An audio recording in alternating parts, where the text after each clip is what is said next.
그러면은 서울회생법원이 채무자한테 가장 유리한 법원인 거는 사실은 모두가 이제 다 알고 있는 상황이니까 그거 별 5개라고 할게요. 네. 부산회생법원 별 몇 개 주시겠어요? 그 정도요.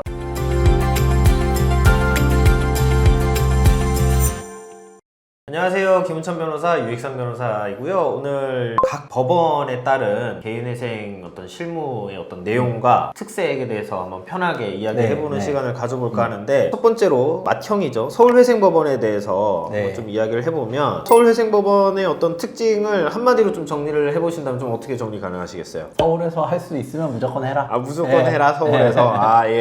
일단 서울회생법원 같은 경우는 융통성이 있는 이제 베테랑, 에이스 선생님 같은 느낌. 그러니까 이제 채무자가 학생이다, 법원이 선생님이다 라고 한다면은 좀 그런 느낌인 것 같아요. 그래서 이제 지침도 아주 명확하고, 그 다음에 학생들의 어떤 개인적인 어떤 사정들도 잘 좀 헤아려주는 좀 그런 특징이 있는 것 같거든요. 그리고 이제 좀 학급의 어떤 분위기나 이런 거를 이끌어가는 데 있어서 새로운 그런 제도들도 좀 많이 시행을 하는 편인 것 같고요. 그래서 보게 되면은 좀 아무래도 전문성이 높고 개별 사정도 잘 보는 좀 융통성이 높은 특징이 있는 것 같은데 동의하시나요? 전반적으로 동의하는데 이제 최근에는 약간 그런 경향도 있는 것 같아요. 그러니까 회생위원분들도 이제 계속 바뀌고 뭐 새롭게 이제 임용되셔서 들어오시는 분들도 있고 하니까 회생위원별 편차는 어쩔 수 없는 것 같다. 이제 회생위원별로 정말로 관대하게 잘 봐주시는 분이 있는 것 반면 서울임에도 불구하고 물론 지방보다는 낫지만 조금 엄격하고 깐깐하게 보는 측면이 있고, 납득이 안 되는 사건이 있다라고 하면은 이거는 서울을 불문하고 끝까지 집요하게 좀 파고드는 측면이 있는 것 같다라는 말씀을 이제 첨언할 수 있을 것 같아요. 근데 서울회생법원은 이제 어쨌든 그 실무 준칙이 명확하게 좀 있다 보니까 뭐 보정이 나오더라도 사실 그 준칙의 어떤 기준 안에서 또 이제 논의가 되다 보니 또 나름 좀 합리적인 그런 어떤 소통, 뭐 어떤 보정 이런 게 가능한 편인 것 같아요. 서울 같은 경우는 이제 회생위원분들하고 변호사하고 직접 통화를 해서 설득이 되는 부분도 많고 납득을 해주시는 부분도 많고, 그 다음에 뭐 대법원 판례라든지 예규라든지 뭐 실무준칙 같은 거를 이제 근거로 들면 타당한 근거면 납득을 하시는데, 다른 데는 이제 그게 안 통한다는 게 문제겠죠.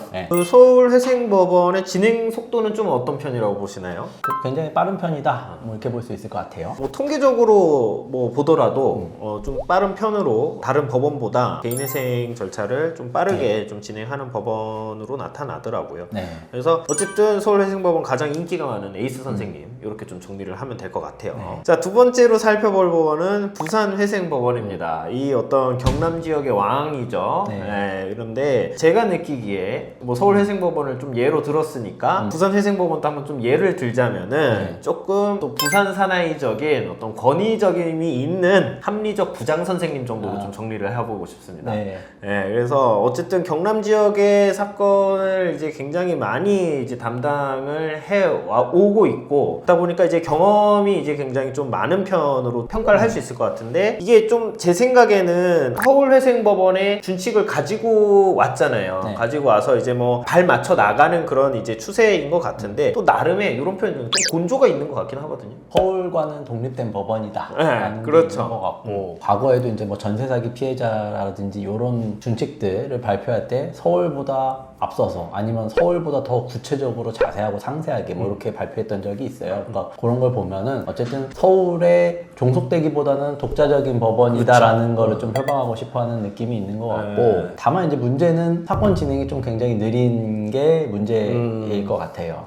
그리고 이제 부산회생법원의 좀 특징 중에 하나는 신청서 접수할 때 필수 제출 목록을 다 제출을 하더라도 일단 일괄적으로 보정이 나오는 좀 그런 특징도 좀 있는 것 같아요. 그리고 이제 금지 명령에 대한 기각도 서울보다는 좀 잘 나오는 것 같은데, 원래 지방법원이었잖아요. 그래서 회생법원이 설립된 직후에는 금지 명령이 이제 뭐 거의 뭐 100% 나오다시피 했었던 것 같은데, 최근에는 이제 뭐 필수 제출 목록이 도입되면서 그에 이제 맞지 않는 경우는 금지 명령이 기각되는 경우도 이제 왕왕 있는 것 같고, 그 다음에 이제 뭐 그런 경우라고 하더라도 또 필수 제출 목록을 제출하면은 다시 금지 명령을 받아주는 케이스들도 있다. 이제 이렇게 정리할 수 있을 될 것 같고. 그러면은 서울회생법원이 채무자한테 가장 유리한 법원인 거는 사실은 모두가 이제 다 알고 있는 상황이니까 그거 별 5개라고 할게요. 네. 부산회생법원 별 몇 개 주시겠어요? 저는 4.5. 4.5 정도요. 네. 아, 알겠습니다. 네. 4.5.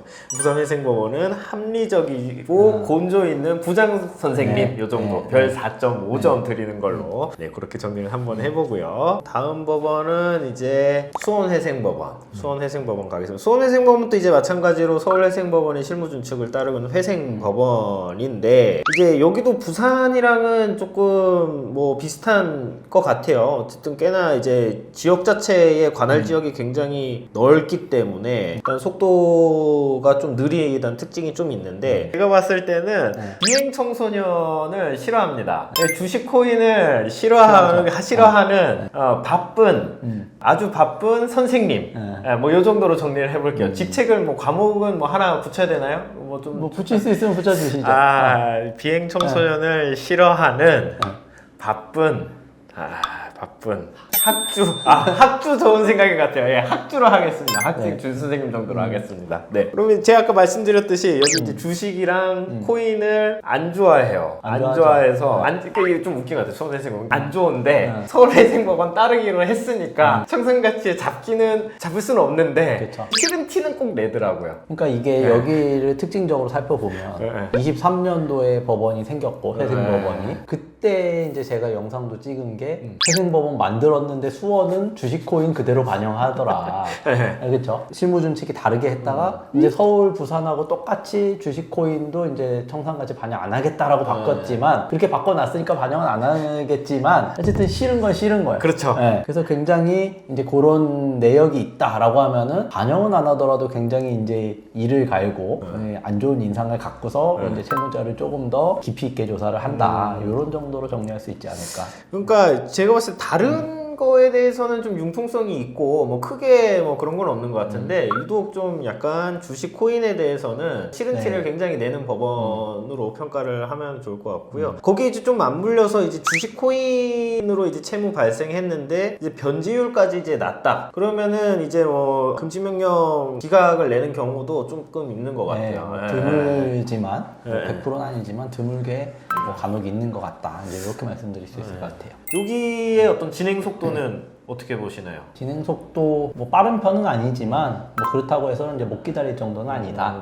정도로 정리할 수 있을 것 같습니다. 뭐 여기도 결국 관할 지역이 넓고 건 자체가 많다 보니까 좀 빠르다고 평가하기는 좀 어렵고 그래서 아까 좀 바쁘다라는 좀 말씀을 드렸고요. 여기 별 몇 점 드립니까? 채무자 기준입니다. 4점 드립니다. 4점이요? 부산보다 낫네요. 네. 부산보다 4점이다. 부산이 좀 더 낫습니다. 부산 좋습니다. 알겠습니다.